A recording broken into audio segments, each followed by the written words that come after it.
Hello, friends. We are beginning now with Adventures in Identification, number 4, and this is Series 2. I've decided I used to mark in certain subjects that I was going to deal with, but I think I'll just put them in as they occur to me. I have my little red book here already 647 entries, and it's just far too much to deal with. What I find is that I have to kind of warm up to the subject. I tried this a little earlier in the morning, and for the first time I simply had to put it away because the sufficient alignment was not really there. Maybe you've experienced something similar. You know there is a certain reality, but the vividness of the presence of that reality just is not in consciousness. So I went into the temple. We have our wonderful temple here that my wife Tuya designed and had built. And I sat down and I thought about many things, but what I'm really trying to think about is not about any intellectual matter. How things are in the world and how they are related, all of that is fascinating. But I am interested in, for this type of work, in the substratum, which always is. And as I walked out of the temple after about a half hour of work or something, I realized there was this ongoing presence in the accompanied by everything else. Let's see, maybe I can put that over here, sort of a ongoing presence accompanied by everything else.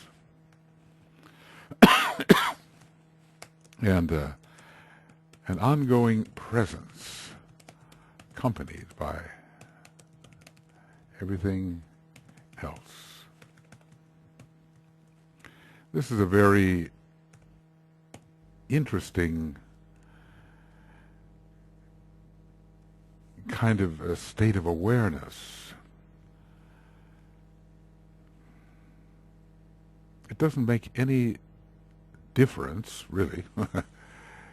All the things that usually make a difference don't make a difference.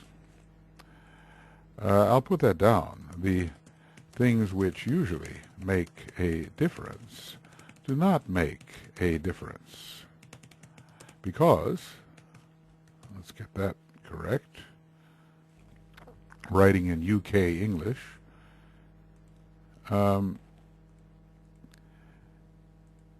because they are not really different.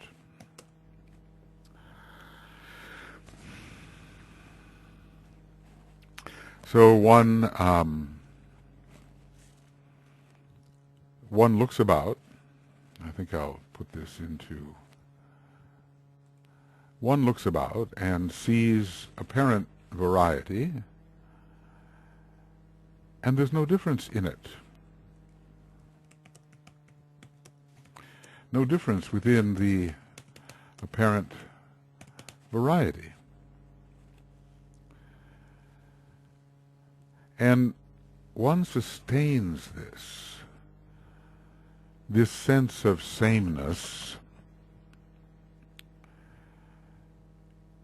in the face of, or pervading, or accompanying, or parallel to all things, or contents of consciousness, as there is anything that is essentially a content of consciousness,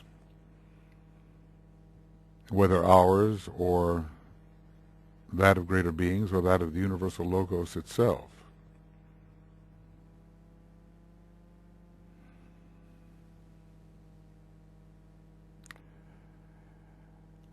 So,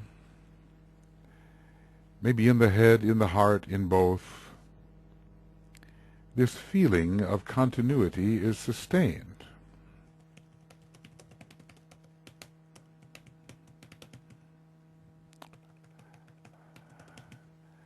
It is an ongoing presence which does not vary, though everything else seems to vary from moment to moment. And if we could but be sensitive enough, the variation would be extremely rapid. But we can't perceive that type of rapid variation.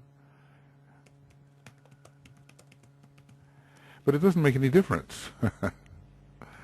Well, of course, in the world, everything makes a difference. We have to do it right because being has to do its job. Being descends to manifest. So being must do its job. We are being, and there is a purpose in our descent into self-objectification. We could say that all descent from being into manifestation is a descent in self-objectification.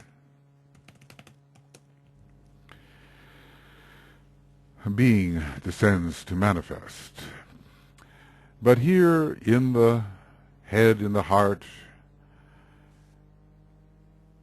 is this simultaneous, it's a duality which is not a duality.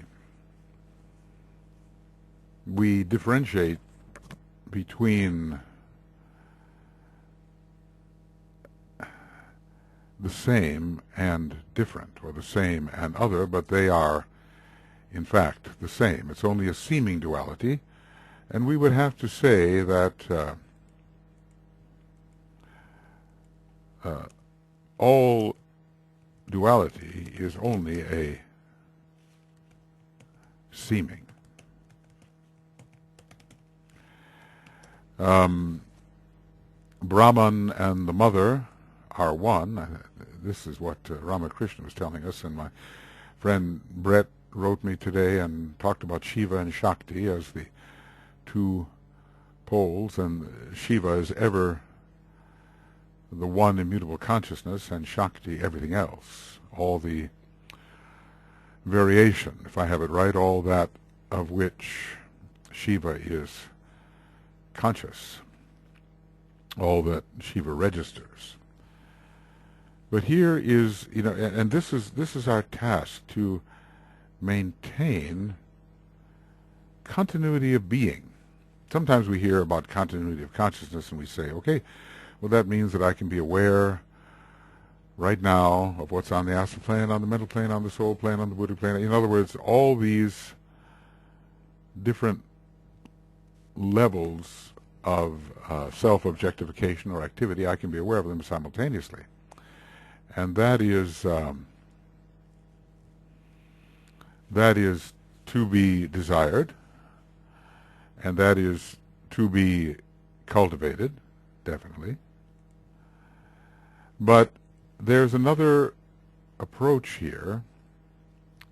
I would just say not just continuity of, let's see. Continuity of consciousness but continuity of being. And for that, I don't think I have one of my little abbreviations set up, if I may. You know, it helps in the long run.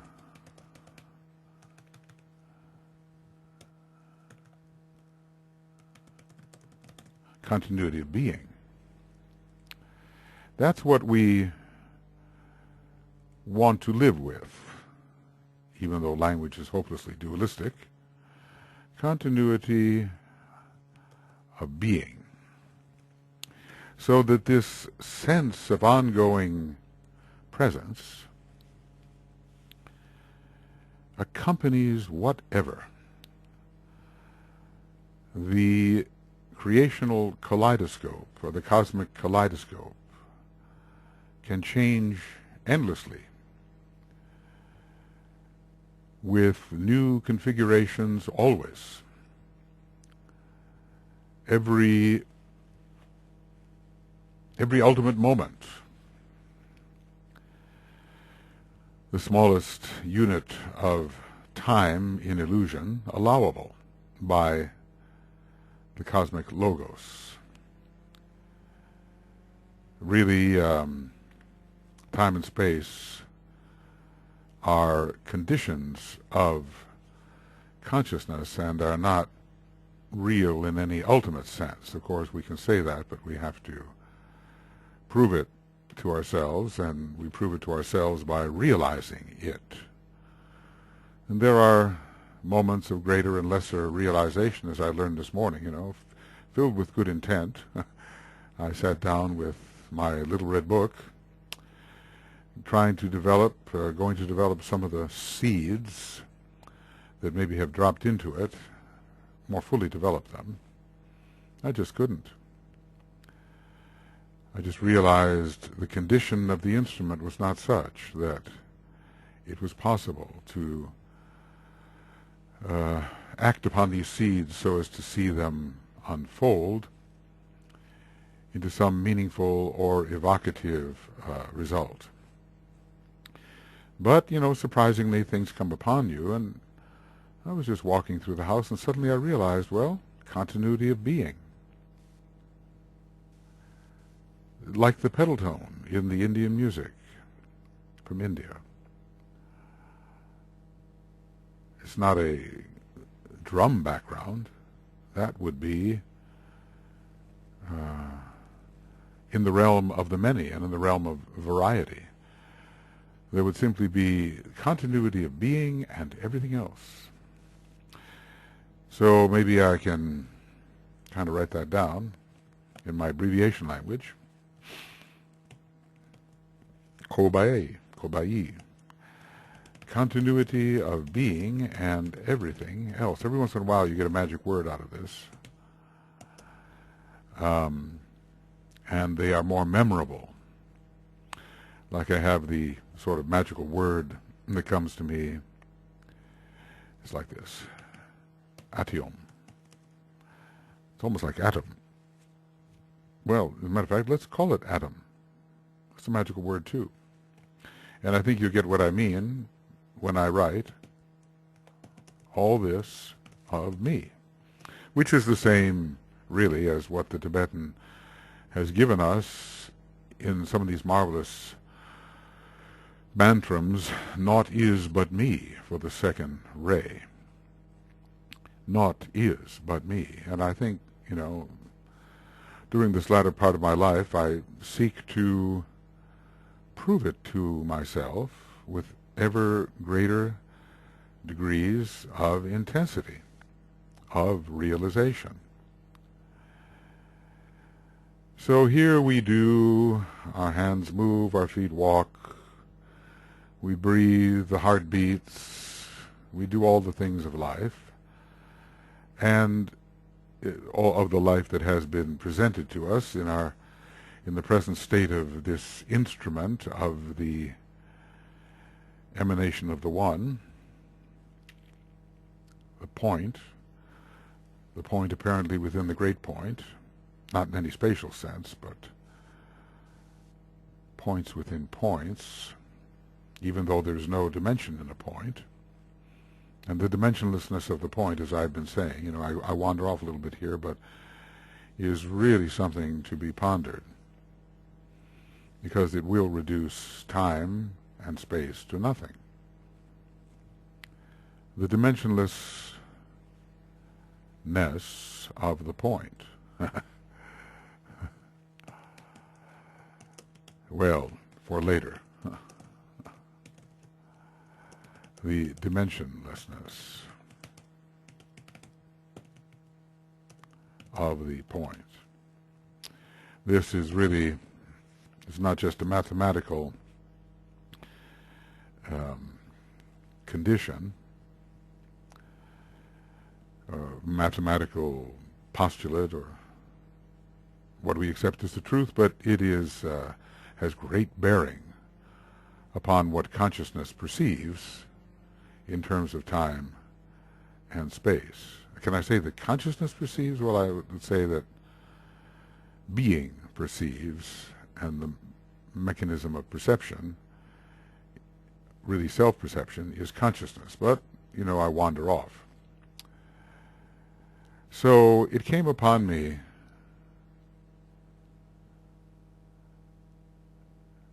and, of course, its intensification is to be cultivated, that there is consciousness and everything else, or even more deeply, ongoing beingness. Just the opposite of what this cute little word means. I like to get bogged down, but it's quite the opposite. It's being ongoing. The ongoingness of being.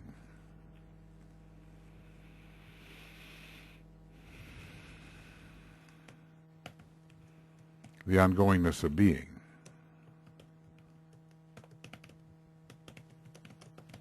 And it was real to me, as I'm sure at times it has been real to you. And two things were happening at once, which is really but one. Whatever I saw was dissolved into its essence, which is being. As I've often said, it's not what you are, it's that you are at all.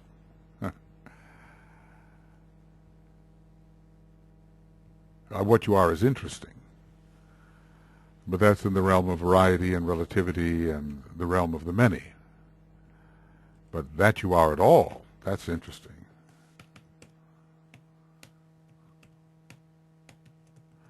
So, it is not what you are, but that you are at all. And I'll add my two A's here. Sometimes you don't want to try to pronounce these things. In Wiabtia. Well, they're just little mnemonics. And you can be reminded of these perceptions with their little codes. It is not what you are, but that you are at all. Now, is it sustainable? Well, it's like the mystic's search for God. God comes and goes. And as D.K. tells us in the Treatise on White Magic, it's our problem really is that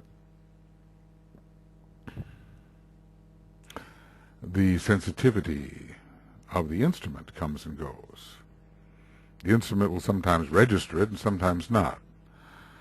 This morning, for me, it didn't register it. I just realized it was hopeless. I was just overwhelmed by all that could be said without really having the beam of truth in relation to anything. So it seemed. And then there were other things to do, and as soon as I stopped, an important call came through, which would have been an interruption, but was just perfect timing. So So as we walk through life, walk through self-objectifications, walk through presentations of ourselves,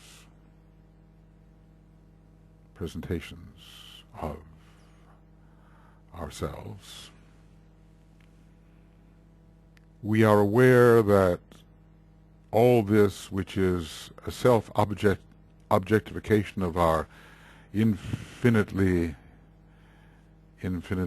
nature, our infinitudinously infinite nature, are forever interesting and have to be dealt with,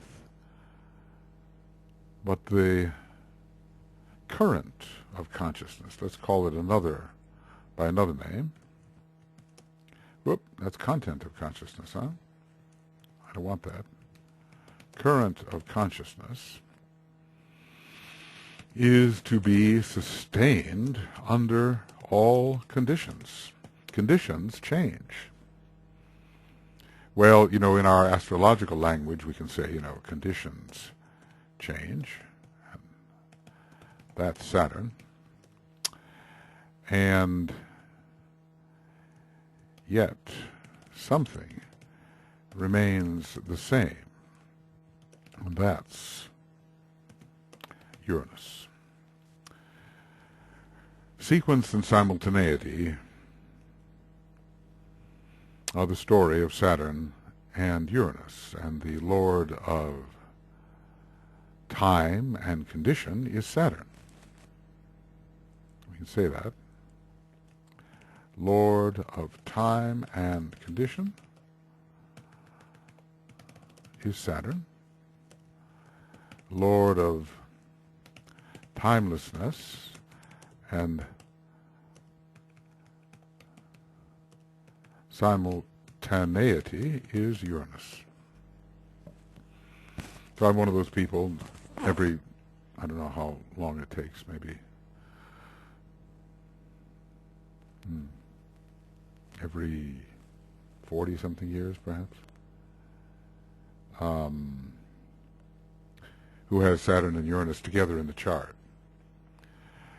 A bit of a test for me and Gemini in the realm of thought. So working with the apparency of sequence and the reality of simultaneity, and this is one, I'm trying to bring vivid realizations of this into consciousness and working at it, even though the revelation is always present. So there we have it. No matter what we are doing in this relative world as little microcosms, as tiny emanative points within the great dimensionless point, the GDP. It sounds like an economic term, doesn't it? But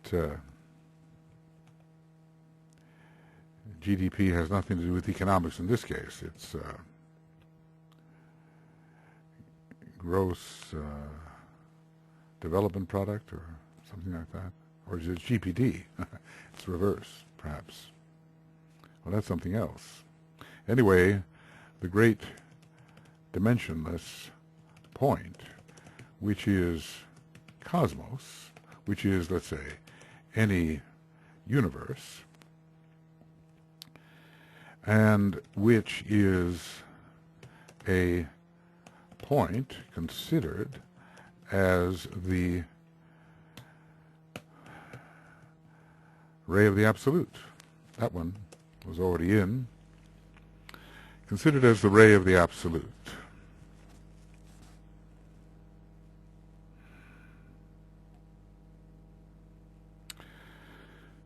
So we live a normal life, what we call a normal life, a familiar life in relativity, and yet we sustain through that life this sense of ongoing being, which we do not just perceive, but which we are. It is the perception of being that is first important, and the being of being, which is ultimately important. So we have the perception of being, and the realization of being, and the being of being. So perception, realization, and being of being. And of course that last one is the most important. If I perceive being, then there's still duality. That's why I like the word as. Identification not with something, which still preserves that sense of I and the other, or I and whatever I identify with, but as, identification as being. So if I identify with something, I want to identify as something. I want to realize that that apparent thing is myself. Naught is but me, nibme. Anyway, naught is but me, and I put that in just for fun. Naught is but me, and DK capitalizes it, so I think it's legitimate to add the E there.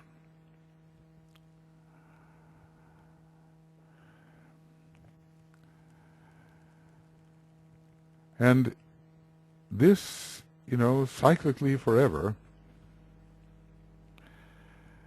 this non-existence, which one is, pours forth from its ultimately infinitudinous nature the perception, the potential for certain perceptions. It pours forth that which is registered as things, percepts, perceivables. And yet, the great mistake is that we become engaged or ensnared, enthralled by this world of perceptions, and we forget that these perceptions are our very self, our being itself. They are not things that have any, they're aggregations, but even that of which they are aggregated is not ultimately real. Only essence is real. And what we witness are what I would call, pie. We witness perceivables in, or I should say within, within essence. That's what we register. And we lose being. We lose, only awakening to it later, the ongoing being that we are. And by that I don't mean any specific being with specific qualities. We lose the being which is beingness. So if we get engaged with things, we lose the being which is be-ness. What do we call that? Let's make a little magical word out of it. Being which is bewib. The being which is beingness. We lose that. And we become ensnared, entangled. involved. And we lose the self, as the Vedanta would have it, Shankaracharya. When he said self, he didn't mean any specific self with qualities, attributes, and so forth, with identifiables which are specific to it. No. We lose the self as the one source of all of all becoming. The self as the source of becoming. And all becoming is really self-becoming. But we don't want to lose that, because that's the ground of all being. And that is the forgotten self. That is what is most easily veiled from our limited human perception.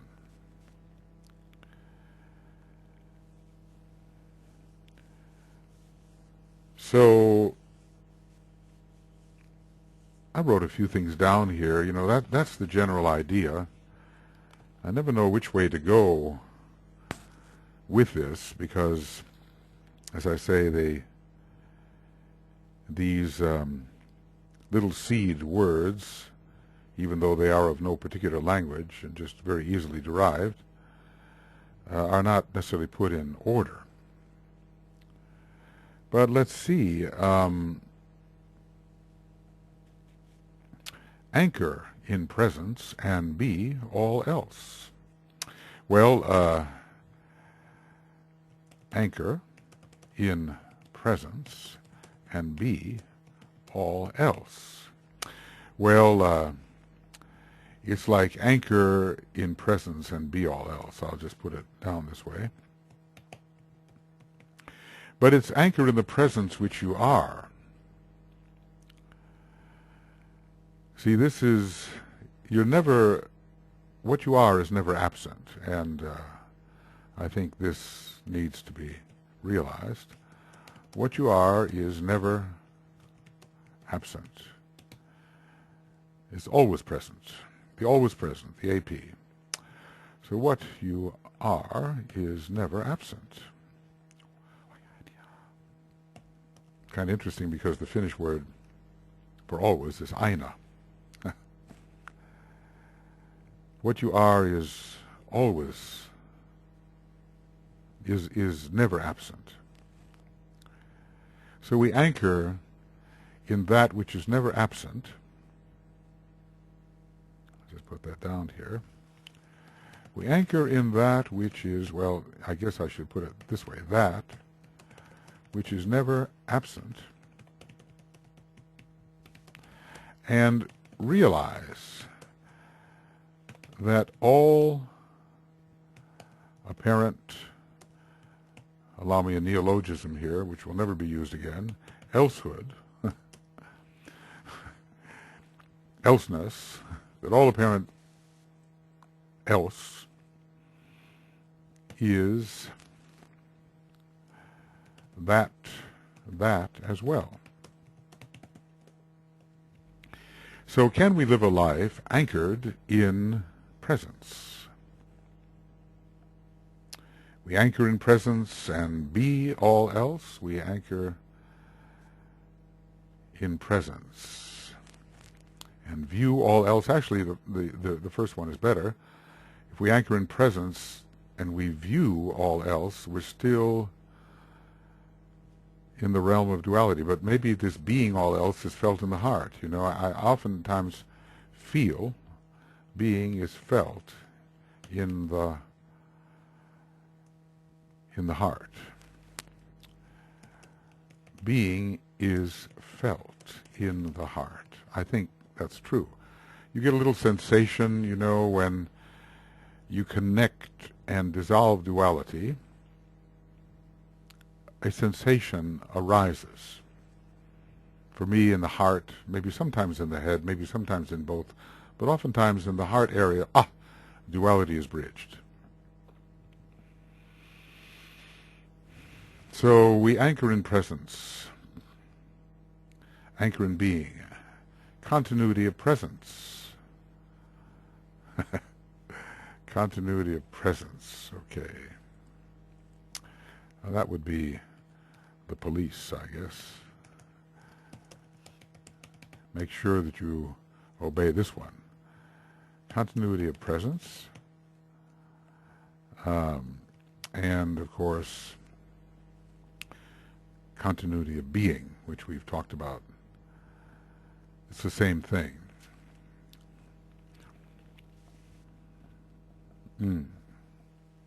So instead of, we can think about, well, there's the presence and all else. There is that. That's one step. The presence and all else. But one step beyond that is, you probably know what I'm going to say, the presence as all else. And it's maybe spelled the same way, presence as all else.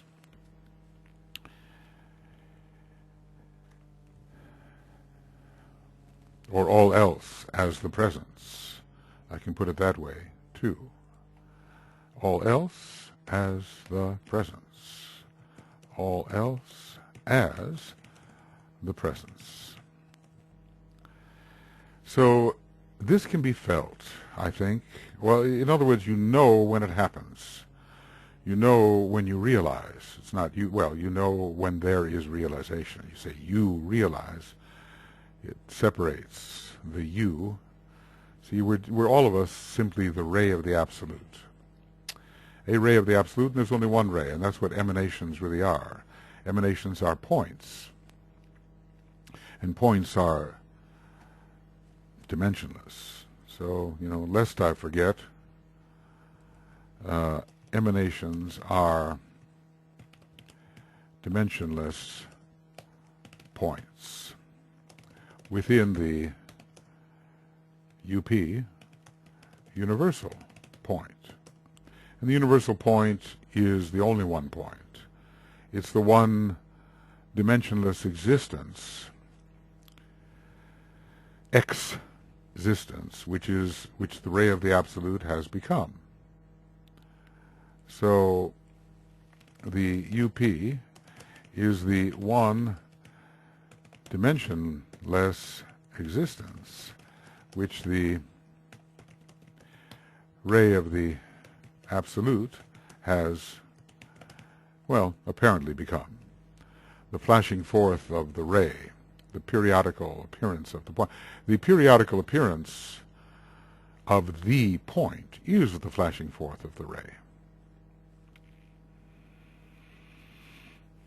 A point appears in that, the pointless, or the pointlessness. These ideas are perhaps developed more fully in my book Infinitization of Selfhood, but maybe some new insights have come to me over the years, maybe 18, 16 years since it was written. Something like that already. Maybe I started writing it 20 years ago, I think, yeah. That'd be about right. And different perspectives have come to me.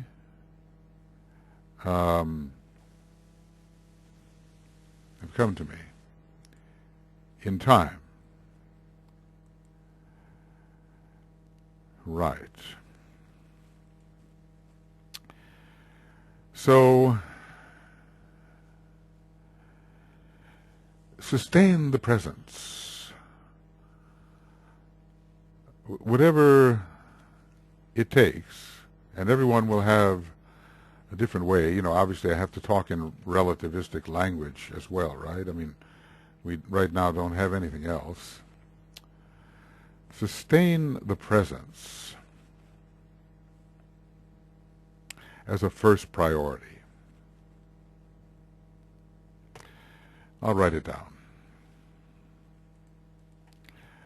Sustain the presence as a first priority.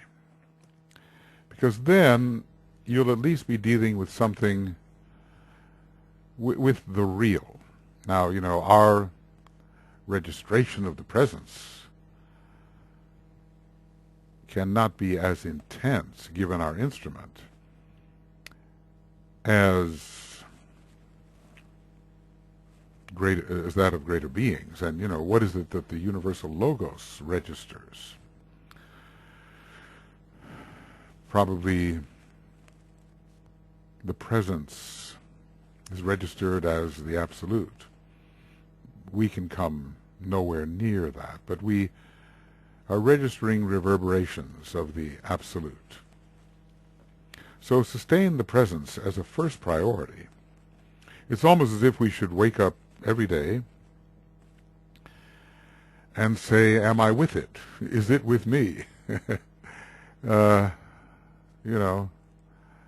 Am I with it?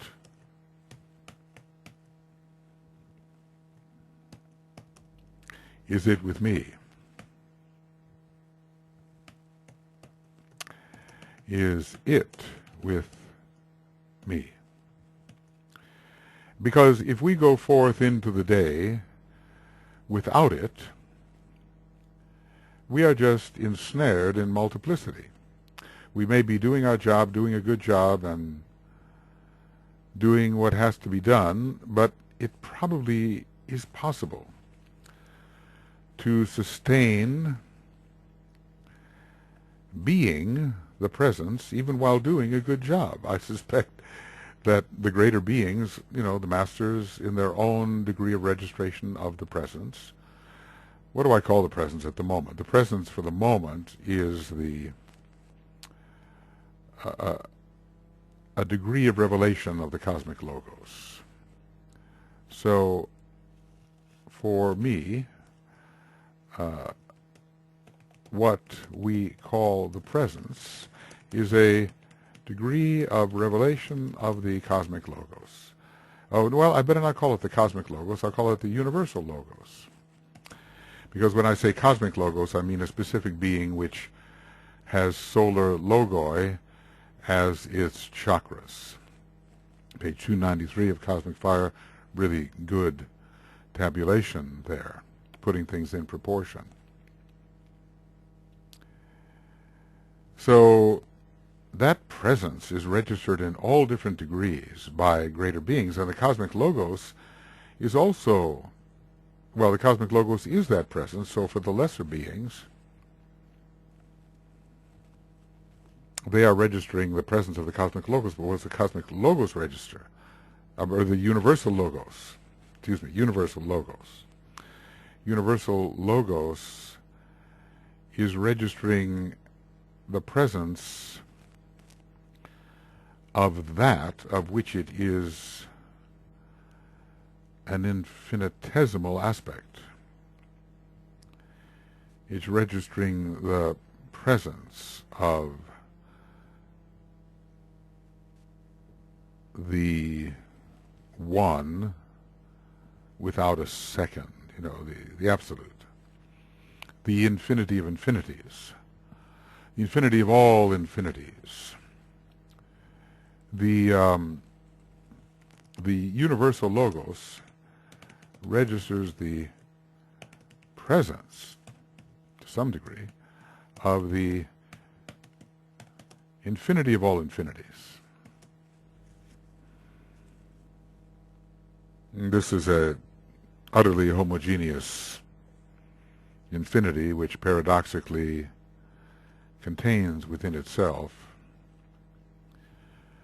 all possibility, well,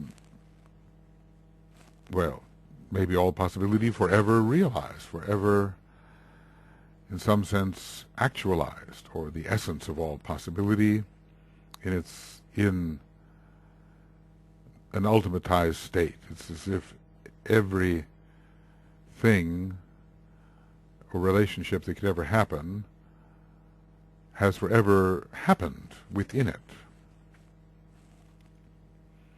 but still somehow has to be actualized in limitation. Oh, digression. So anyway,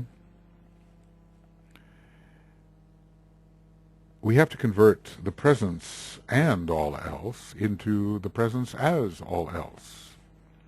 And really what we need to do is we have to have I as all else. When I write I like to use this word, I, as all else. But this is the same as for me as I. At least I, once a universe has been generated or become. I also sometimes, I have another document which I think I should go over in this manner, but sometimes I have this as the ultimate being, as the ultimate I, well, I, and also this. Whoop.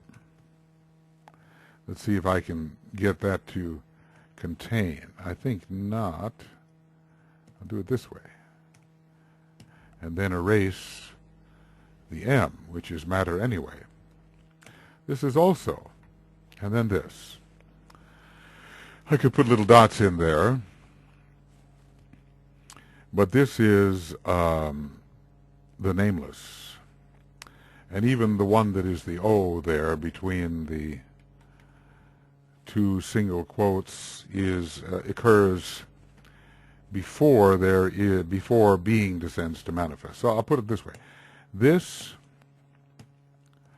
occurs or is before being descends to manifest, as it says in the 6 great stanzas, or sentences at least, in Discipleship in the New Age, Volume 2, page 285. Time is, being descends to manifest. Being and time do not agree. Time and form agree, or being and time do not agree. Well, why can't I ever remember that? Time then and whoop, that's the wrong one. I hope I'm not going to regret that. Let's do this. Time then and form agree, being and time do not agree. Being descends to manifest, time is. I've got it now, but I'll just show it to you. If you've listened to any of my stuff, you know I always go back to that page. Time is, being descends to manifest, time then and form agree, being and time do not agree. I love that. Well, I love all of them, you know. So, just like so many esotericists in training, when you love it, you underline it. Okay. So this O, surrounded by single quotes, is the pre-manifestational beingness. Let's see, I can put it that way. O, and maybe there shouldn't be a zero, it should just be an O. A zero, well, maybe a zero is better. Is pre-manifestational beingness. Better, but it is better written as, and then I'm just going to copy this since I did it as that, or you know, we could do it this way. And here I would put, you know, just little whoop. Well, the only way that would show up is if I use the paragraph markers, which I'm not going to use. You get the idea, I think. So, what has to come about is this ability to be and do at the same time. So be and do simultaneously, and that, old tired joke, dooby-dooby-doo. I can't get that out of my mind. Is it Frank Sinatra or what? Be and do simultaneously, and realize that doing is essentially being. It is being that does. And so often we lose being as we do, and in the state of high meditation, we might easily lose doing in the state of being. But of course, the great souls, or those emanations which have retracted further along the line of emanative retraction, coming back to home, the monad at home, they can do and be simultaneously. Now, I suppose there is a reduction of the impression of being while the doing is going on. That's why I think, was it for Master K.H., it was meditation was their holiday, somewhere in the Mahatma letters. Whether that was written by him or not, or HBB writing as him, not sure with all those letters, but meditation is the holiday, and the intensity of being probably registers more strongly when there is not outer doing. I have here this seed word, and it means same as all. Well, or SAE, same as everything. Well, it would be the same thing, really. Same as everything. Well, this is the realization that is to come to us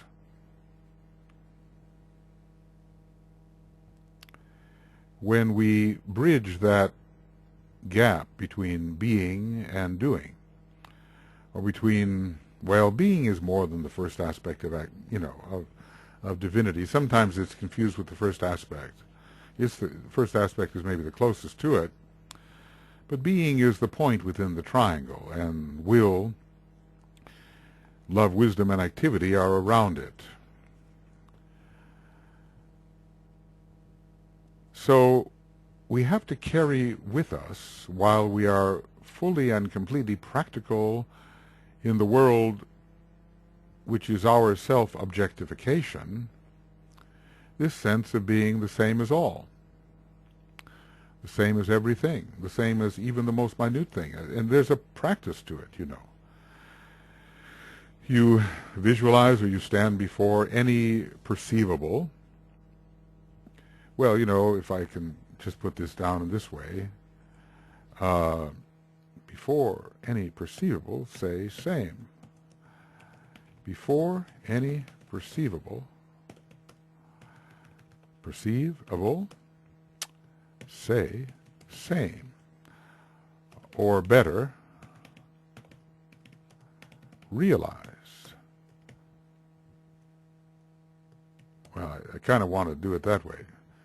Whether I do it with all caps or just with S, capped.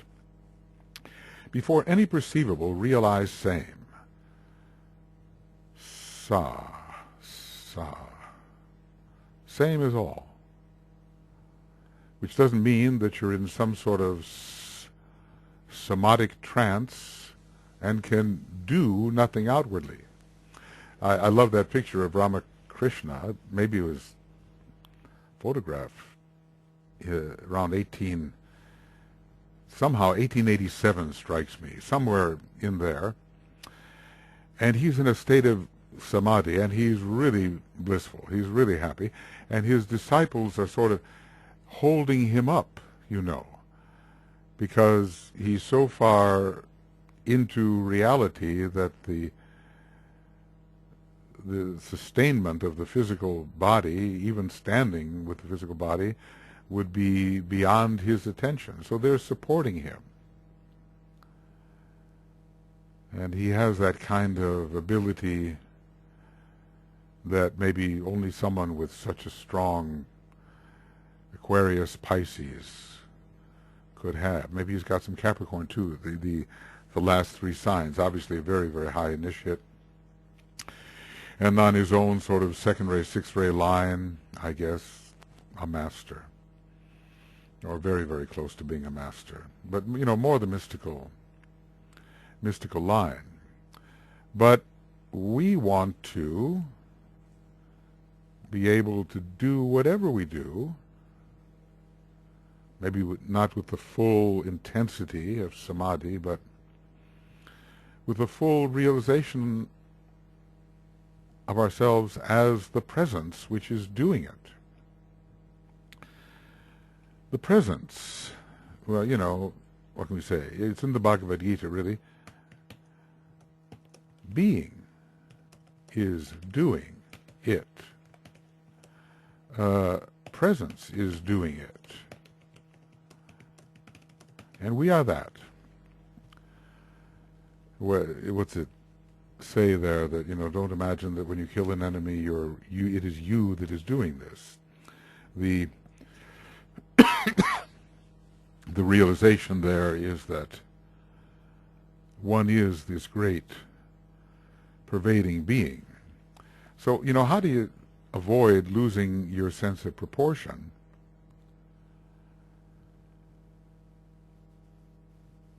When in these states of realization? How do you avoid getting so spaced out you cannot handle the practical task in illusion, which is directly before you and is necessary to be carried out? Well, I think, you have to anchor yourself in being and practice.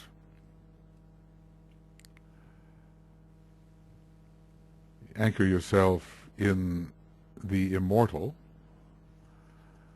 and practice managing the illusion. Because the illusion is, as I understand it at least, cyclically present forever. There's no such thing as, to me, as the enlightenment which will end all illusion. In a way, that enlightenment forever exists, and in a way we are not only participating in it, but we are that lighted realization. I mean, if the Christ or the Buddha can say, I am the light of the world, then the fully realized self can say that. So it's not that the tiny little emanation, which we or even a logos is going to escape forever. As if the wholeness of the indivisible absolute is not going to manifest as the next infinitesimal universe. That's a paradox. That the indivisible wholeness is in its entirety in the point. And yet, of course, not. We're going to have to get used to the idea of the one and only as the great paradox, at least paradox to the structure of mind that we have at the present time. Well, I'm kind of tempted to go on a little longer. I've reached the hour point. We need certain perceptions. If we say same as all, we can, if we realize same as all or same as everything, then we will note that we are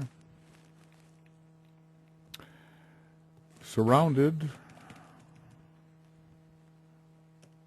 by utter sameness. Surrounded by utter sameness. I might almost want to say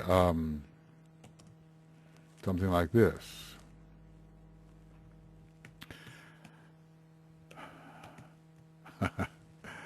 Surrounded and pervaded by utter sameness. Now, when I say that, I'm not trying to deny illusion its variety, because that variety is only an infinitesimal part of what we essentially are when not in the state of self-objectification. It's just that the predisposition of the human being is to get caught in variety, be fascinated by the garment of God, as the Tibetan uses the term, and then lose God in the process. So, surrounded and pervaded by utter sameness, and yet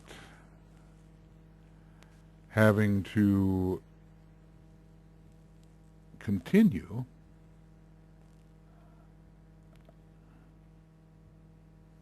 and yet having to continue working, that's third ray and Saturn, and its activity, and it's due to division, working in the world, or whatever is presented to us through our limited instrument.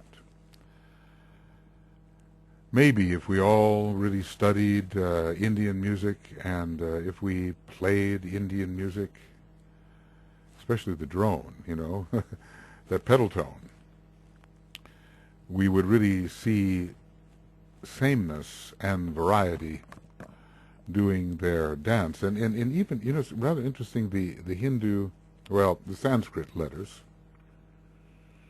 it seems they all come, there's this top ongoing band, just a line, and all of them drop from the band as words are formed, which is the symbol, of course, of the relative appearing as a result of the non-relative. So can we live our life forever surrounded and pervaded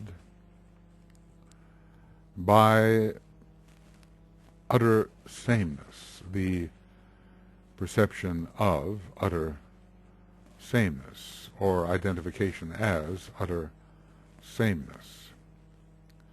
Now, as I say, this, at least for me, it comes and goes. I'd like to sustain it all the time, or see it sustained within my consciousness all the time, but that is not given at the moment. And will we have to regenerate this in perpetuity? This realization, this coming into realization of the monad in retraction? Well, we've already done it in perpetuity. And that's the paradox. There have been infinite universes. Every universe that is generated is, in a way, the infiniteth universe.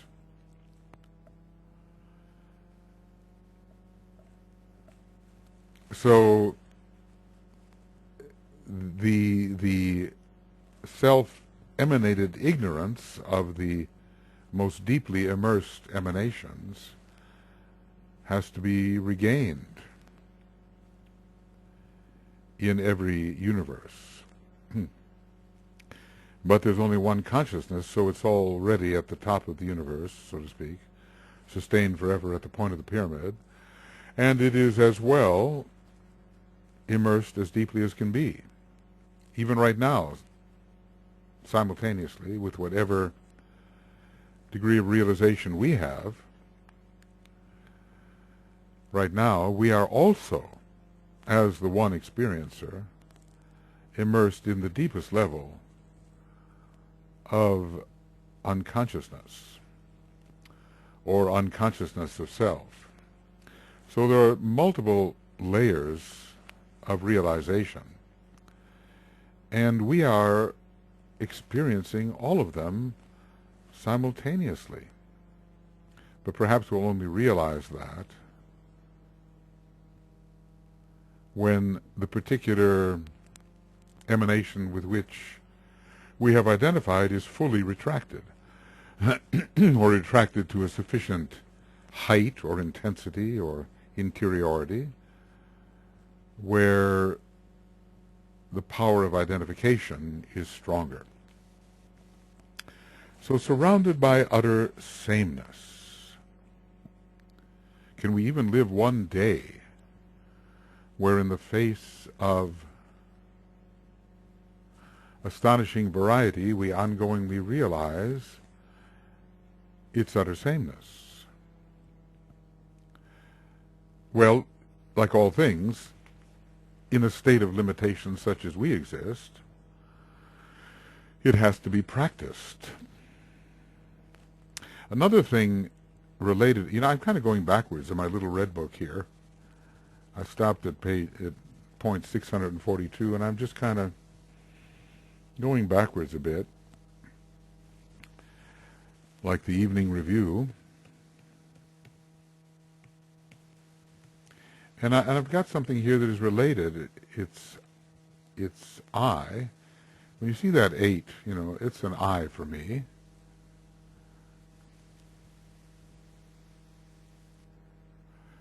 My network connection decided to quit. So I was talking about the 8 as the I. It's kind of the shape of the Antakarana in a way. I once saw a diagram of the Antakarana as it was given or suggested to some of those in the early Bailey group, and it was just an ascending 8, always higher and higher. Has something to do with the descent of spirit into matter. So from the highest worlds into the lowest worlds and the nexus in between. Anyway, I rather like it. And by this I mean I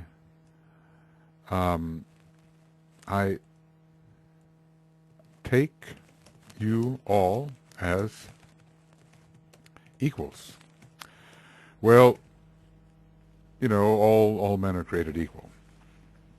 They don't manifest equally, but as emanations, all emanations are essentially equal in essence. And maybe I can write that down too. All emanations are essentially equal in essence. Well, there's a lot of vowels there. All vowels. Emanations are essentially equal in essence. And I see I've made one little mistake there. All emanations are essentially equal in essence. And I take you all as equals. Well, what do we do? What do we do with hierarchical consciousness if this is the case? Because all is hierarchically arranged in the world of self-objectification. But can we see through that and say to the mouse, to the bacterium, to the planet, to the solar, to the sun, to the solar logos, to a galaxy, I take you all as equals. I think, Master Morya, in his book of Daring, he talked about how the ego was lost by this salutation of daring when the disciples saluting the stars said, "Hail, brothers." All brothers are equal in essence. So all brothers are equal in essence. And it makes me want to try to write a code word for that if I can.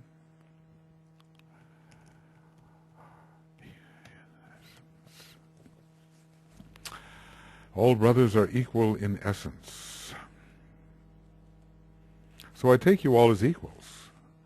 Well, we have pride, we have hierarchy, we have the old style hierarchies where in the chain of command A has more authority than B and B more than C and so forth, until we find, we start changing kingdoms and the lowly animal is there and descend into the plant kingdom. Some of the tiniest plant-like forms and descend into the minerals. And I take you all as equals. As I joked with my son, even the asphalt, he said to me. I said, yeah, even the asphalt. Well, that's not practically useful statement, because time and space do exist in the world of illusion, and they are actualities which must be dealt with purposefully, purposively or purposefully. But what can be gained in consciousness by saying, I take you as my equal? Let's see if I wrote it that way. Itiame, I take you as my equal. What then? Well, then what are you going to say about that? You're going to end up saying this: we are the same, essentially. Maybe I better put an E there, because we know that in the world of illusion and in relative perception, we are not the same. There is always difference. The whole purpose of these discussions is to try to neutralize the veiling power of difference. That's my goal here, in a way. I'd like to be able to do that. Neutralize the veiling power of difference.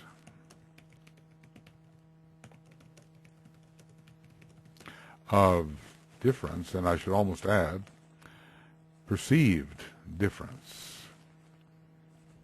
Because really, there is no difference. Neutralize the veiling power of perceived difference. So I take you as my equal. Well, maybe practice that, there you are. I mean, it sounds insane, absurd. There's this fly. I take you as my equal.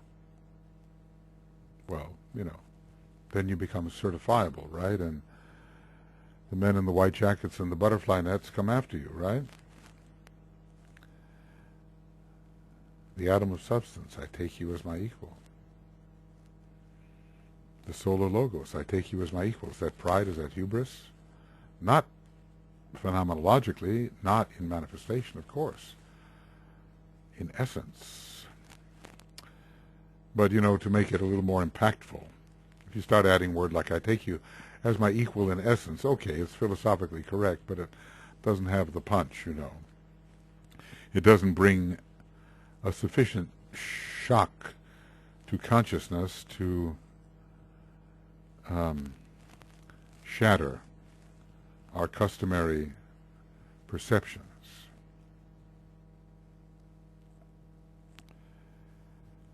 Practice that. I mean, if you're talking to a lamp like I am right now, it can seem a little strange. But I think it does something. It melts some barriers in consciousness. I take you as my equal, let's just say, used for melting barriers in consciousness, which have prevented unitive realization. We are the same. We are the same. Well, maybe only the high initiate can really do that. You know, there's a stage in evolution where we have to really prove that we are distinct and different. If we are emerging out of the mass consciousness, we're not at the stage where we're going to say we are the same, because there's something distinct and unique about the retracted emanation, the individual who has emerged. So some lives have to be established, proving the non-mass nature of that which has emerged, proving the emergent distinctness. But then, again comes the merging, you know, the hourglass, like this. I think it continues, you know. Continues. Just like the Kundalini. So we are the same. When you say it to an inanimate object, where do you feel it? I mean, it's really it's an exercise. You know, don't leave it until you get some kind of registration. It won't be a rational registration. It'll be some kind of,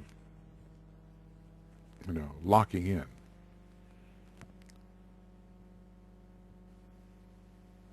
Maybe, you know, if a shark is coming at you in the water, it's not the time to enter a state of contemplation and say we are the same. Something has to be done to preserve the hierarchy in the expression of archetypes, of the archetype and its resultant archetypes.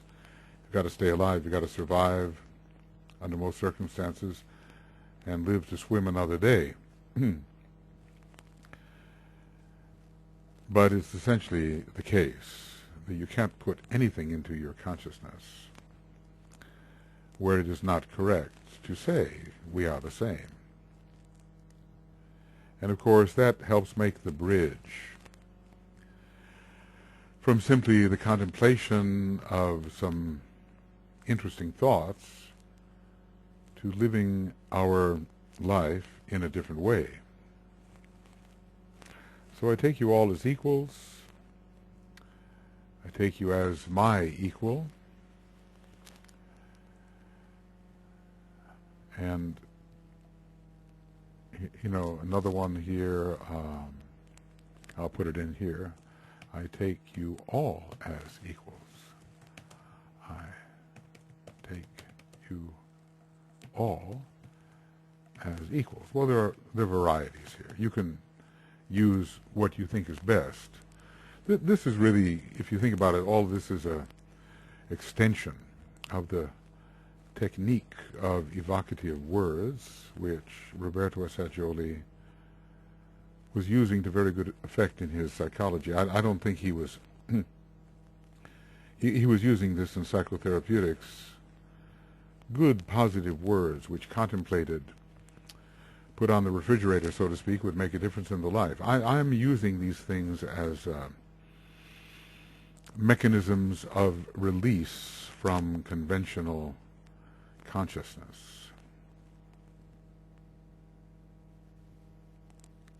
You know, some people will say that drugs will do it, but I say, well, let's manufacture our own brain dew, you know, our own ambrosia, our own internal drugs. Let's do it that way, and then we will be self-reliant and replicable.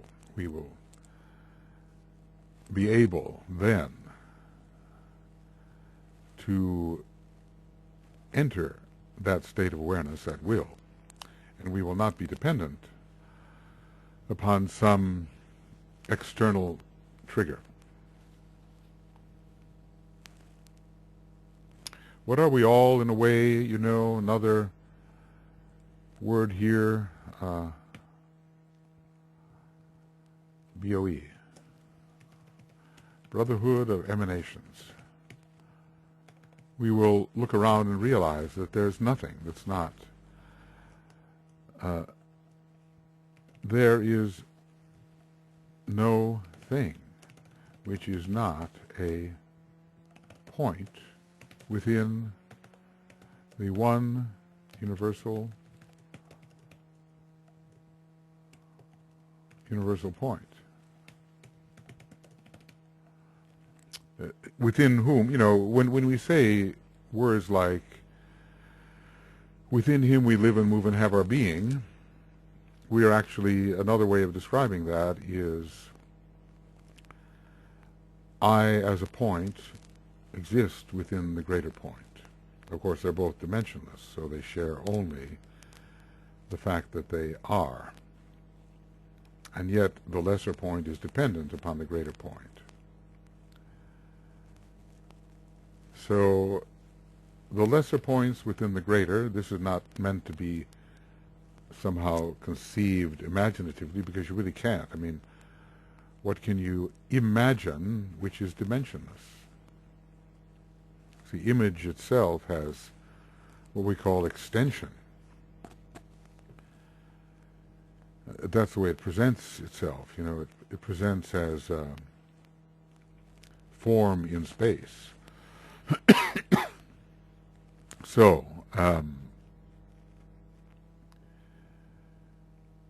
the Brotherhood of Emanations. We look around us and, well, maybe I can put this another way. It's kind of silly, but you see the brotherhood of points.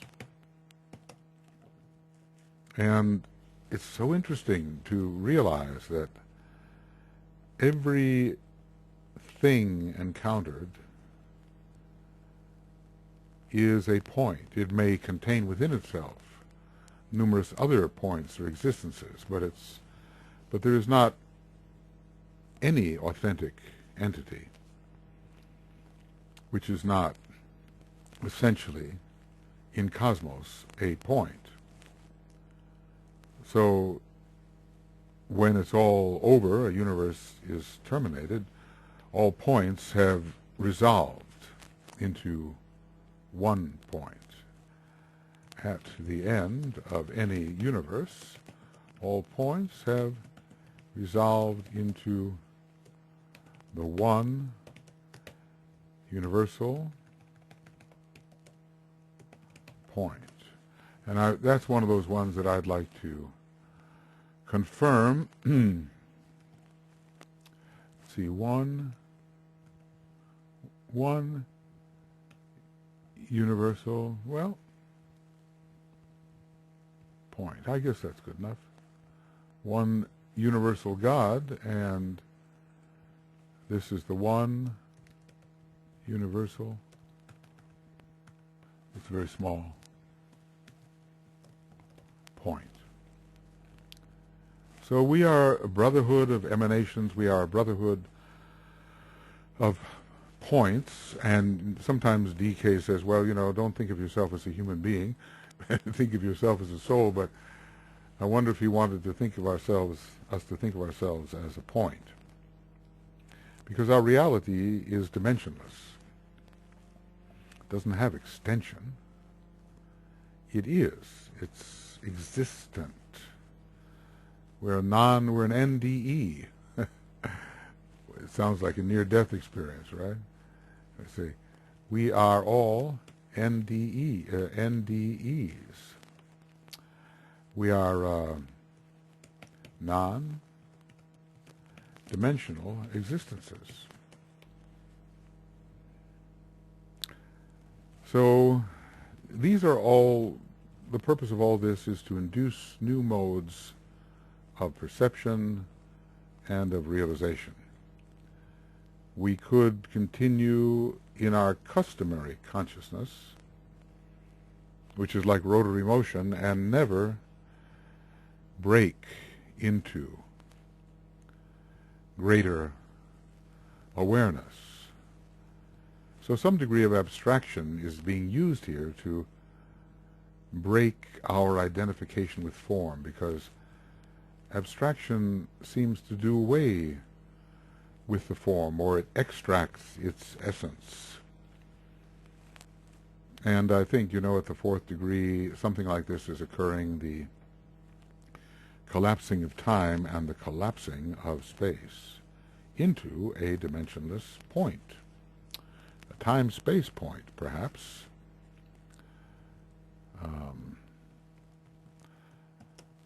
Third subplane. That won't do. Time, space, point. Which cannot be measured. No point can be measured. Because a point is by definition dimensionless. It's a dimensionless existence. Kind of wonder then what a line is if it's made up of points. Can it be that a line does not have dimension either? If you add together ciphers, you get a cipher. Well, let's see. Well, that gives me an idea of what to call a point. A point is an existent cipher. Well, all right, in a way. An existent cipher, but really, is a point a zero? Or is it an ultimate infinitesimal?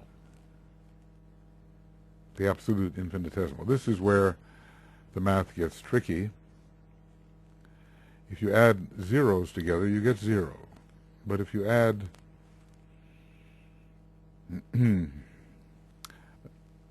ever-lessenings together, what do you get? Some of my mathematical friends have said, well, okay, when you're dealing with that fraction or that proportion, it's indeterminate. You cannot determine it, indeterminate. And maybe that's the case.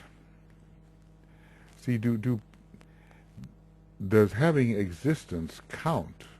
Is existence itself a dimension? I mean, see, we don't have time, we don't have space. So with a point, there is no time and there is no space, but there is existence, and is existence itself to be considered a dimension?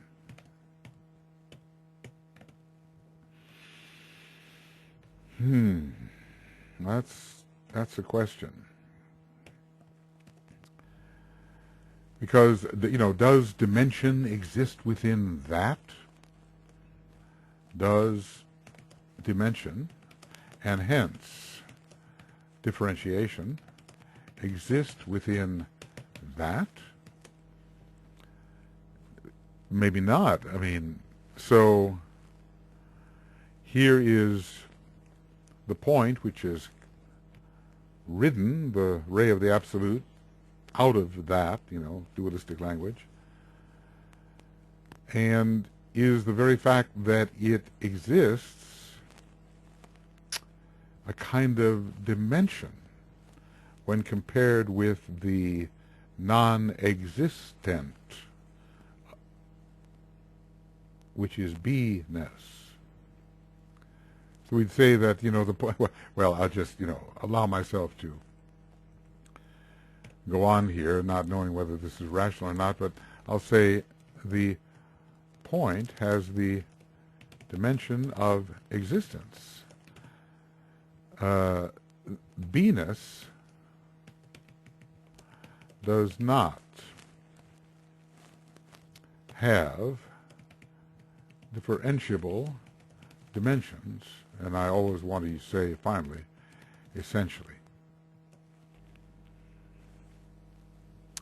So if you add together a number of points, what do you get? Can you ever get anything other than a point? All is the, well, I'll just speculate here. An infinitude of points added together yields but a point. And all such points are, well,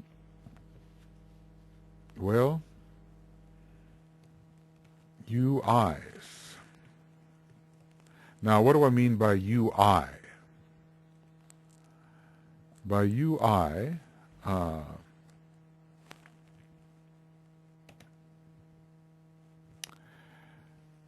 call it, I think I have a better name for it somewhere, but the ultimate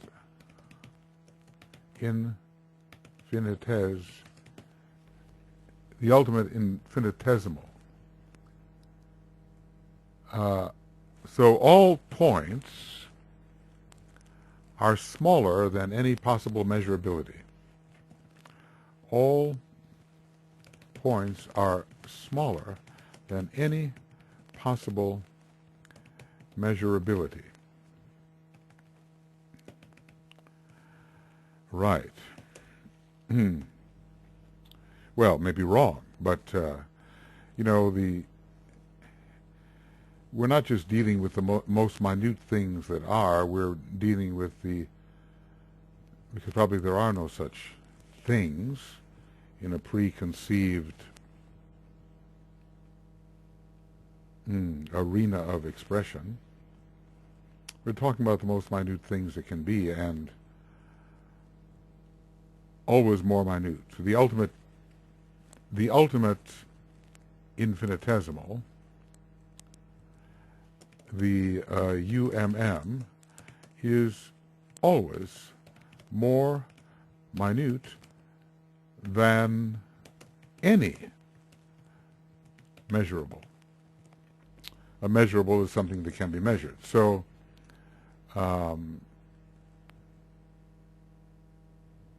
okay, so the ultimate, did I just call that the ultimate infinitesimal?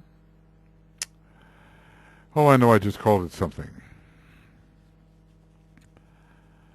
But I can't go back and see what I called it, and unfortunately it has slipped my mind. So it's the ultimate infinitesimal is always, well, we can,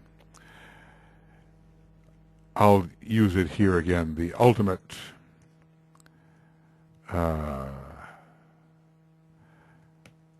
infinitesimal is always more minute than any measurable. Looks like we're kind of reaching that point where I'm going to run out of numbers if I continue. But, you know, here we go, and we can put them in, perhaps, like that. Okay. Well, where are we? In the only place we've ever been, which is no place at all. So we are working, living within a brotherhood of emanations, a brotherhood of points. And what would it be like to look at all percepts, perceivables, as reducible to a dimensionless point? We would be collapsing extension. So we would be imaginatively collapsing extension if we viewed all perceivables as dimensionless points. See, I sometimes think, that the point is that which is closest to nothing. I sometimes say, a point, what is it? It's next to nothing. It's next to nothing. It's memorable in that way. And the ultimate infinitesimal, well, I wonder.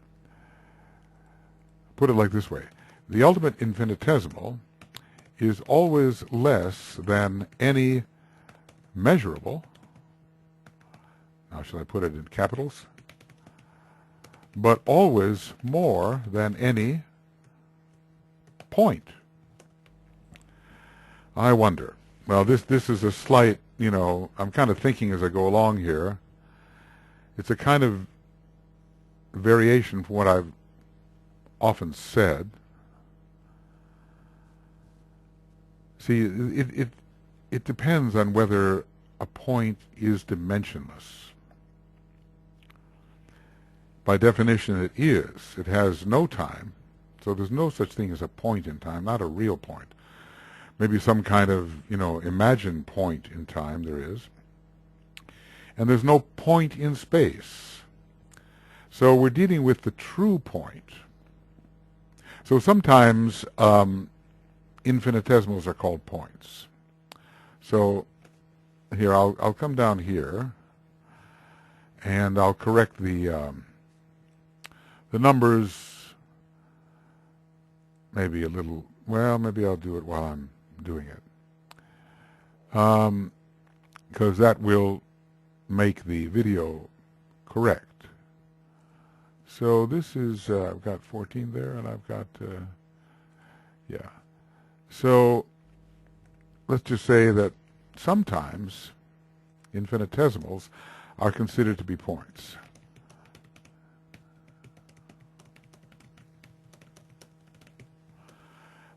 And under some circumstances, or from some perspectives, we might even consider the ultimate infinitesimal to be, yeah, it's got to be UK. Otherwise, it won't work. We might even consider the ultimate infinitesimal to be a true point. But is it a true point? Or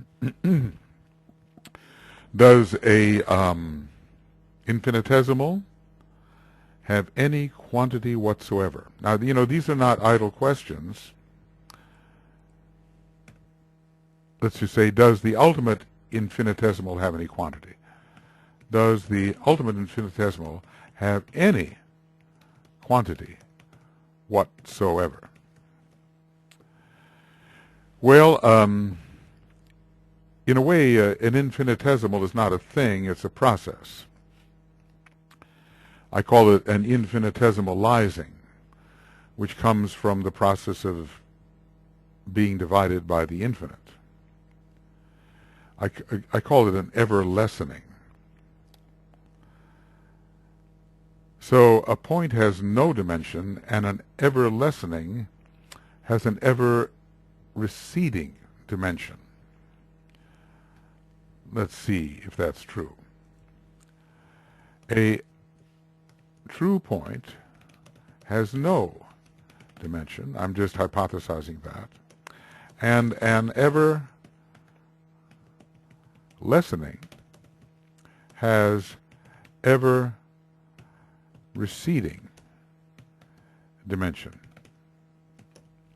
And will the ever-lessening, which is the ultimate infinitesimal, ever reach the status of true point? Well, you know, something that really has to be pondered, but I think not. Because the always less will still have quantity, whether of time or space. But the point has no quantity, whether of time or space. So let's put it like this. The always less will have quantity, but the true point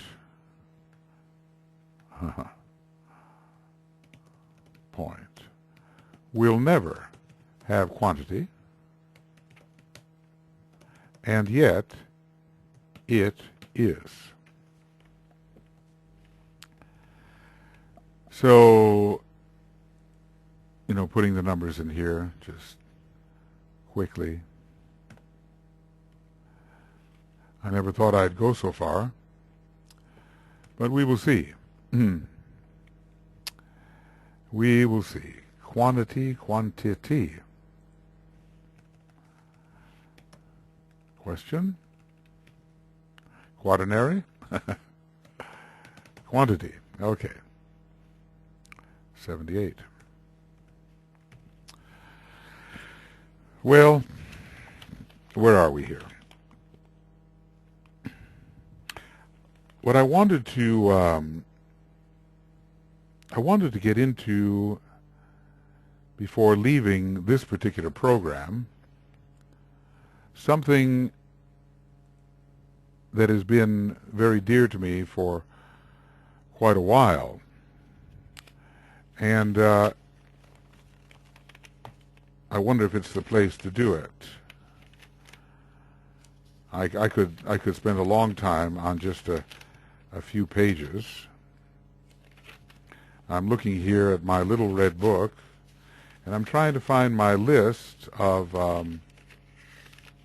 there it is, on page 44.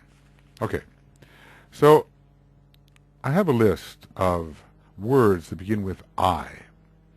Now the word I is very important because it's usually the symbol for identity. And what I'm looking here is at the attributes of our true identity. Okay. Attributes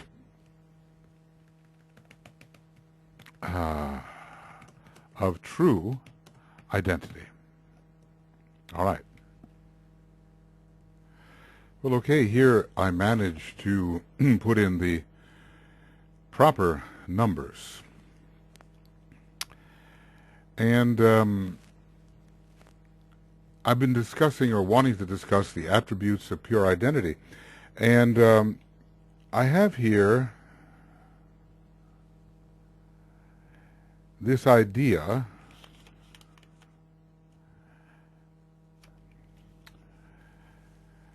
of the attributes of the One.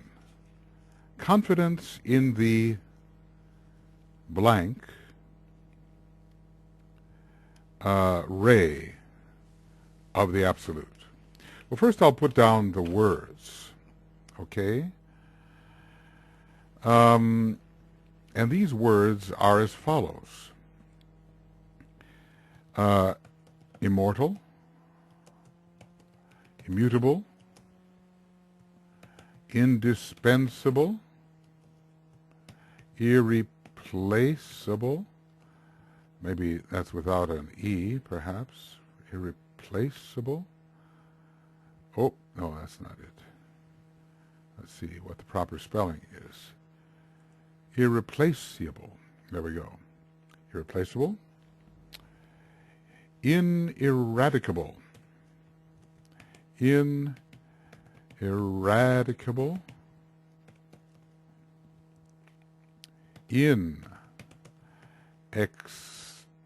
Inextinguishable. That one's spelled correctly, and let's see how ineradicable should be spelled. ineradicable. Maybe not with two R's. Okay. Ineradicable, inextinguishable, indestructible, inexhaustible, imperishable, and invincible. These 10 words, I've been working on them, and changing their order and kind of memorizing them as I go along and expanding the list, but maybe 10 is enough. I think it gives the idea of what the true self is. Of course, again, you cannot say anything true about the infinity of all infinities, about the utmost infinity, which in a way is not a quantity at all. But when it comes to the human being who begins to identify as being, these particular attributes begin to mean something real. I am a being immortal. I am a being immutable.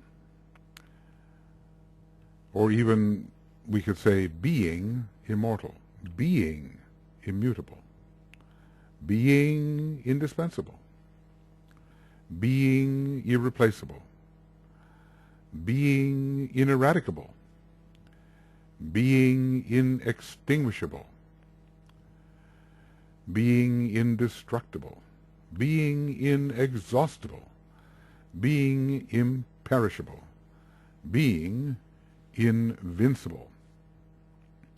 We oftentimes think, well, it has to be something being that, but it's being that. So what I wrote earlier is confidence in the what? Immortal ray of the Absolute. I'll write one down, okay? Get the idea.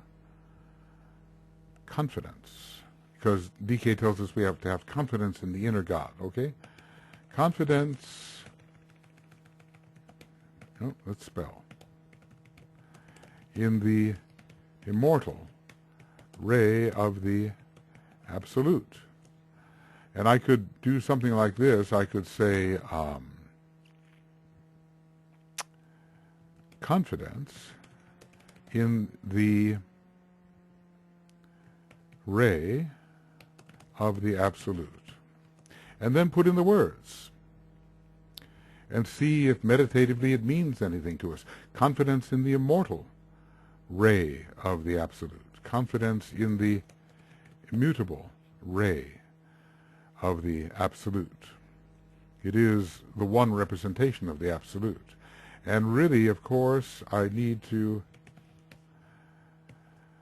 capitalize that, don't I? Because it is utterly unchangeable. And yet somehow the ray flashes forth. And so the next one would be, and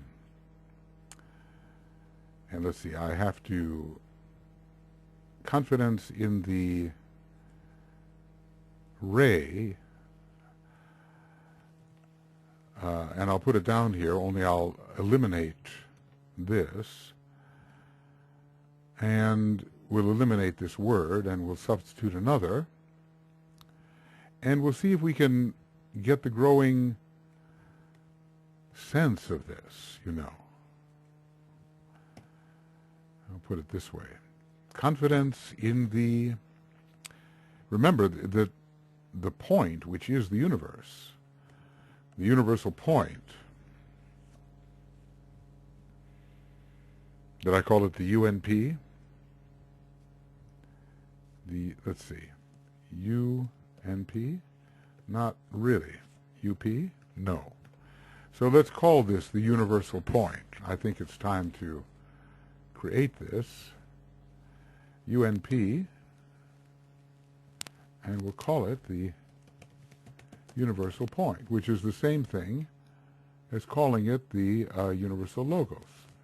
That logos is the universal point, which is essentially the ray of the absolute. So confidence in the indispensable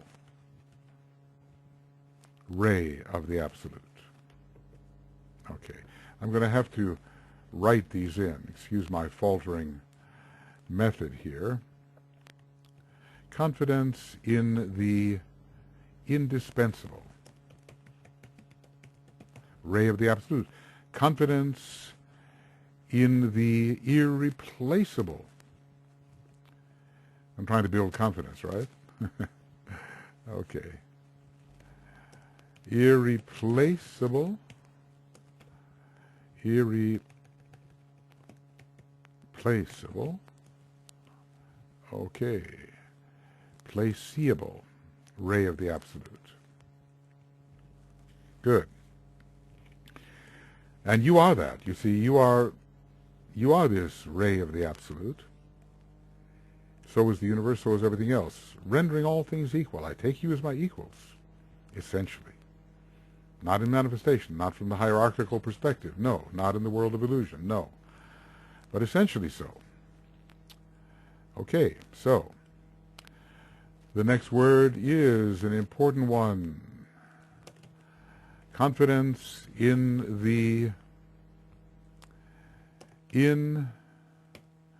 ineradicable ray of the absolute. And of course that ray keeps appearing cyclically forever. It's only one ray, but it seems to, it's the essence of the absolute, but it bears a partiality with it. That the ray remains as it is, but the partiality is born. Are points different from other points? Not in essence, but perhaps in terms of content. Confidence in the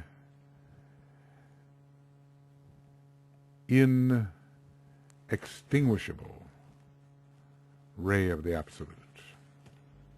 Every time we're talking about the ray of the absolute, we're talking about ourselves.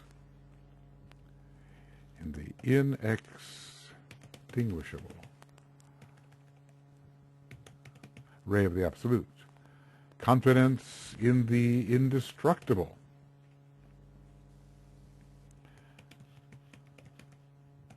ray of the absolute.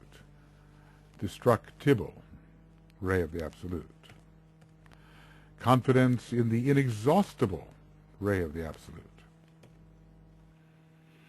We might as well even be saying point as we say this, you know. In the indestructible, well, the point is not destructible because it's ever recurrent, but confidence in the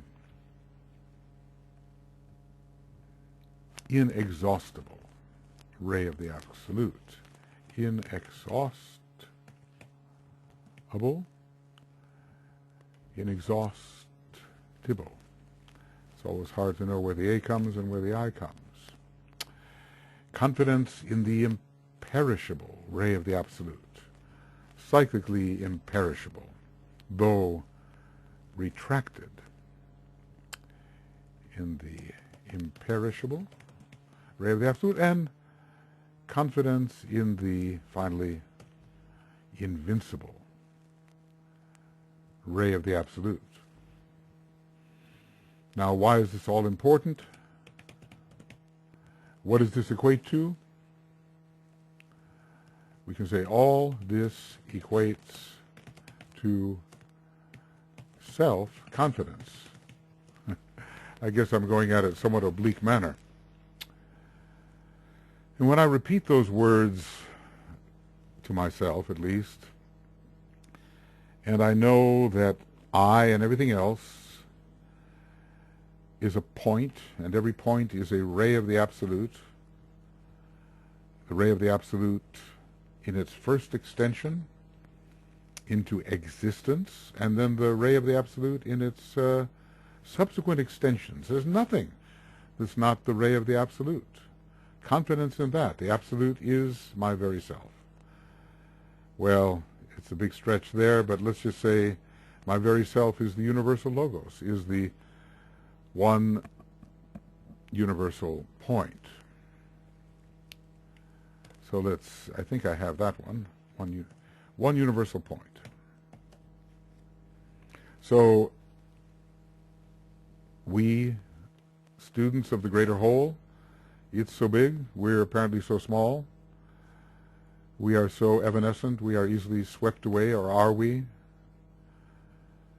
When we realize that we ourselves, in essence, are immortal, immutable, unchanging, undying, unchanging, indispensable.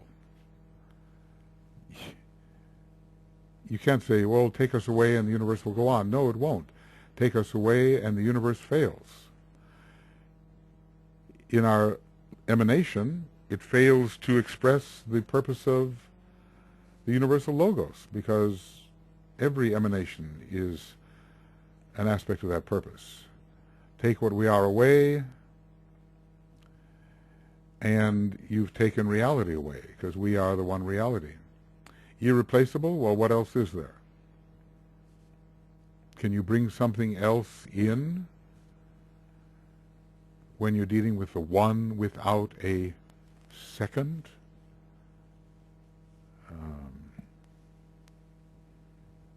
That doesn't mean a second of time. It means another one, the one without another. One without another. Seems one should write that down.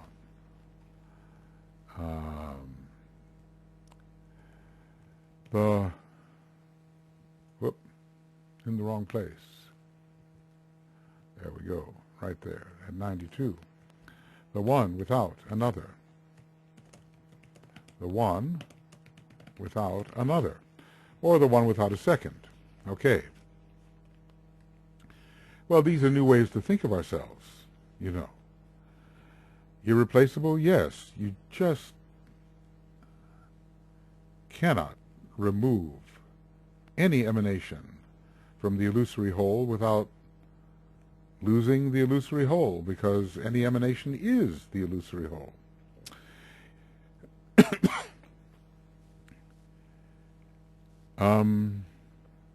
Ineradicable. Being cannot be destroyed. And by what would it be destroyed, as there is nothing other than itself? Inextinguishable, there's nothing that can put out the fire. Nothing else. Cosmic fire burns in the point. And that point, essentially, is that which cannot be blotted out in any way. It's the ongoing, ever-present being. Inextinguishable, yes, the same. The fire that cannot be put out. Indestructible, by what would it be destroyed? If we look at ourselves as if we were a self-objectification or simply a perception, the perception is destructible. And yet, of course, it has to exist, pre-exist in the infinitessence, in that beiness in which all things that ever could be or will be are somehow existent simultaneously, or somehow are simultaneously. I don't want to use the word existent because it implies out of itself. Inexhaustible, it is not fed by anything. It's the fount of itself. It's the fount of all being. Beingness is the fount of all being. Inexhaustible. And we remember, I am inexhaustible. We can use these mantras, you know. Without getting inflated, we can realize, in essence, we are that. Imperishable. It does not wither. Can we say it sustains itself? Well, all the universe is a self-becoming, but it is self-sustaining. It need not be fed. It need not eat. It need not receive energy from anything because there's nothing else for it to receive energy from. It is the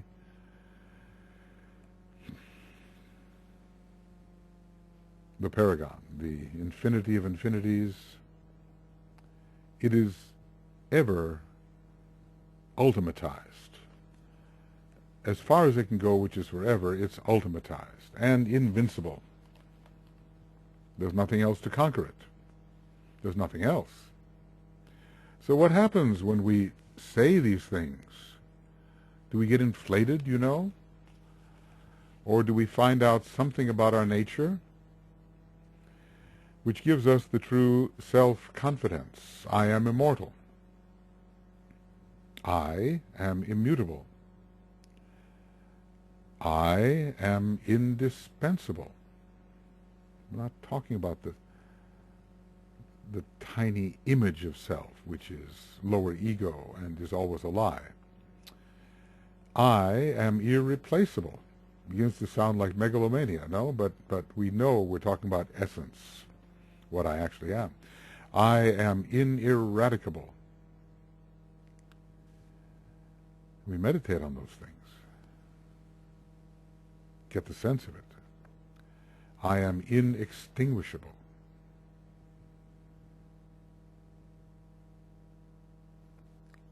I am indestructible.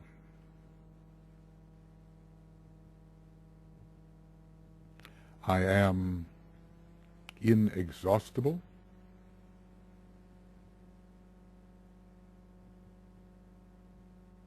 I am energy itself. I am that which becomes all energies. There's no outside me. Where would energy go if exhausted, if I were exhausted? There's no place else to go. I am imperishable. I am, as essence, as life,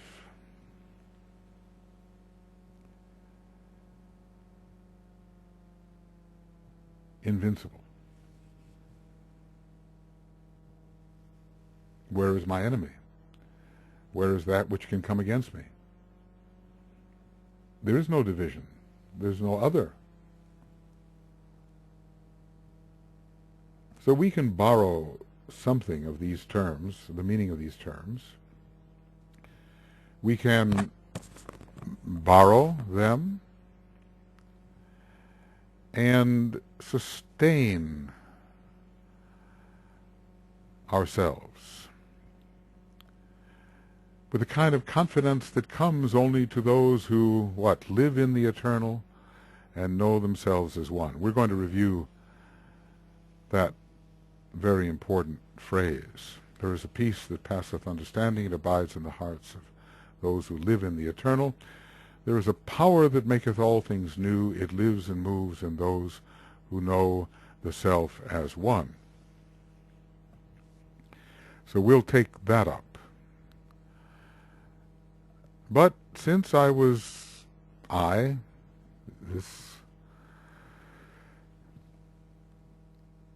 ray of the ray of the ray of the ray of the ray of the Absolute, you know, was feeling in alignment with the fundamental ray, or this point removed from the great point. By how many removes? Feeling a little connected with that stream of points, that line of points, which leads to the one point. That's kind of interesting. I'll have to develop that idea, but a line of points leading to the one point. Well, since there are no lines, there are no lines. There are only superimposed points, which are all ultimately equivalent. But that maybe is a story for another day. I never know where these stories are going to go.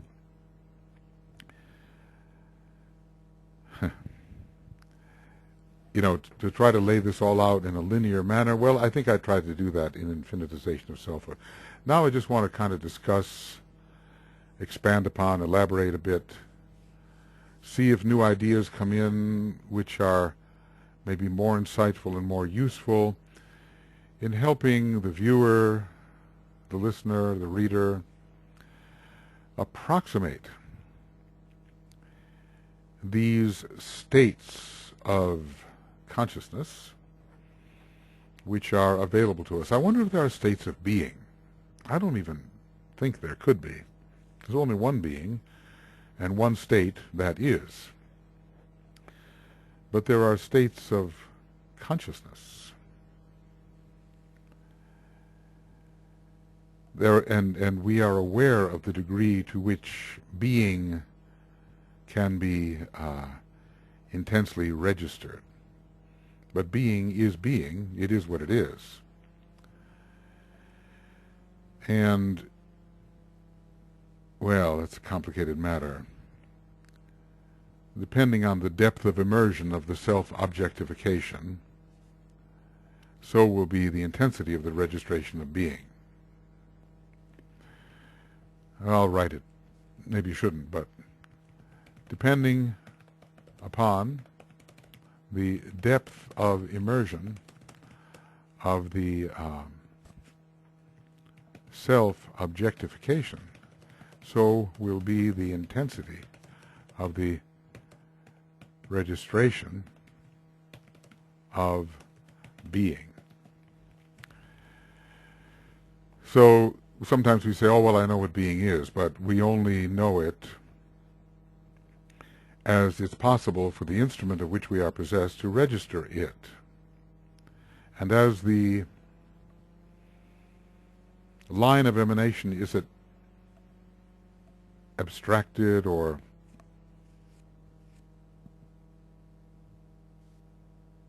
what was the word I was using? Retracted towards its source,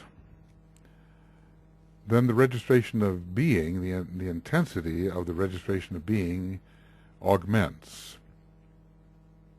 I mean, you know, from this particular perspective, we cannot imagine that a tiny line of emanation in a great depth of prakritic immersion would register the same intensity of being as a much greater emanation in a higher state of retraction. Maybe some, well, it's peculiar because in a way the first emanation goes out, but stays where it is while it emanates lesser lines from itself, which stay where they are while they emanate still lesser lines from themselves. In a way, we already exist at the highest level from which emanation proceeded. And of course, even that is just one ultimate infinitesimal when compared with the incomparable. So right there's the paradox. Can you compare anything to the incomparable? It depends on how seriously and rigorously you use the words. Well, look, I'm beyond the 2-hour mark, and I think that'll be enough for now. As I say, I never know where I'm going to begin. I've got my little red book, but I've got, you know, I think when I went to see the Dalai Lama in the Kalachakra in 2011 in Washington, D.C., I think I filled up about 10 little books. Just thinking, making notes of what came to me as all of it proceeded. And I have many of these little black books. This one's red. never get to them all, but you know, if one had the point, that point contains them all. So it might be possible to convey something which is worth 1,000 words, or which encapsulates all the many words which have been written. That might be possible. Okay, friends, hope you can live through this. Live through this. I'll eliminate the unnecessary. It goes up to 144. That's the perfect human being. 144,000, the number of the saved. And it's like 2 degrees of the precessional cycle, every degree giving us 72 years. So I'll eliminate these and send these along as the introduction to what we're doing. Well, they're not really the introduction, are they? They are something more. They are kind of giving everybody an idea about what will be discussed, but it will unfold in the video. And then reminding them of what was discussed.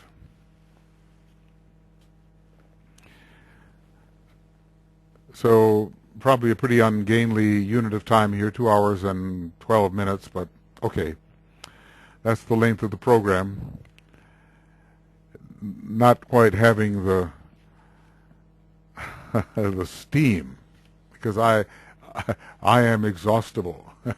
I am inexhaustible. Well, the registration of inexhaustibility is not yet complete. So I'll let this go and see you before long with a few more germinations from thoughts which have come from the birthplace of ideas, I suppose, some of them. And we'll see if we can induce in our consciousness an awareness of ongoing being in the face of perpetual reconfiguration.